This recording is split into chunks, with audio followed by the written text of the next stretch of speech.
How to filter in Excel. Hi everyone, it's Sophia to assist you today. Without any delay, let's jump right in. First, open Excel.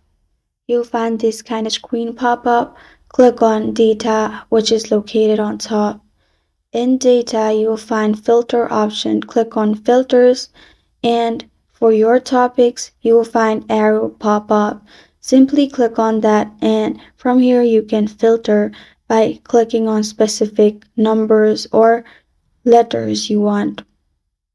After you click on filter, you'll find this kind of screen pop up. All the numbers are filtered as chosen.